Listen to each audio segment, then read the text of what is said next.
सखी बोले बान या की तरह सबके 14 सखी बान या की लोग रहे बारे बान लेकिन निर्तलाक ने की कारण से बान या कह के शिरवा हे बान चलिए से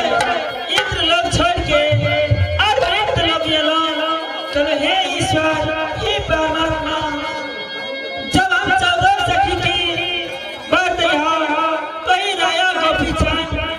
वरना इस दुनिया संसार की कोई नहीं है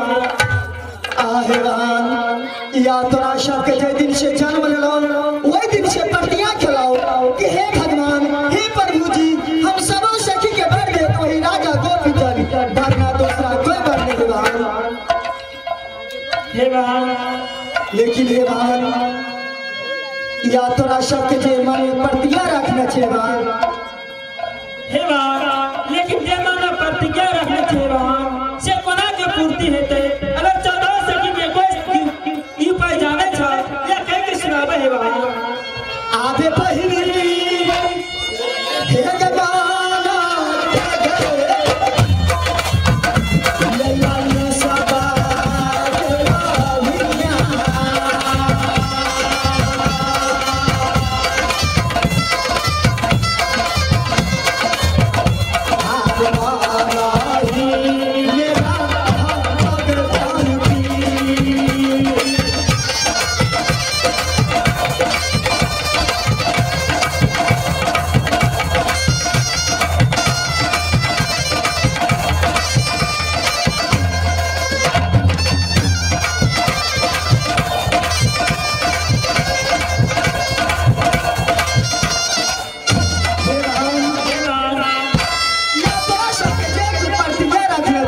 कि हे भगवान हे प्रभु जी हम सब सखी के बर मिलिए तो ही राजा गोपी चंद लेकिन तोरा सबके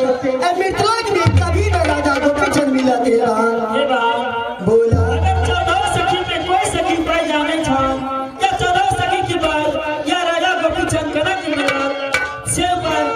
या कह के सुनाबे हे भगवान अगर एक उपाय है भगवान कौन सा उपाय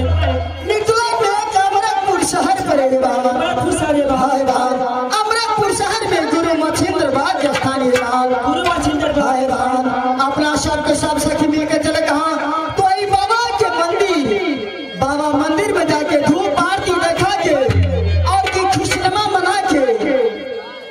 और उनका से धोखा में सत करा के बार मांगा दिया राजा गोपी चंद ही बात हे भगवान या काला दरबार में बड़ बढ़िया है भगवान लेकिन गुरु बाबा अपना 14 सखी के साथ में अगर सत न करा या बरदान दुल्हा के रूप में या राया गोपी चंद बरने जाते भगवान तो वही जगह में कौन उपाय कर जाते भगवान हे भाई अगर वो जगह में गुरु बात सत नहीं करत तो अपना सब के 14 सखी वो बाबा के स्थान में जाके सर पटक के मर जाओ अवश्य के अपना सब के बता दिया राजा गोपी चंद ही बात सही करेगा शहीद करने बात बोला बहुत जल्दी से आज गुरु बाबा के पास चला चला है भाई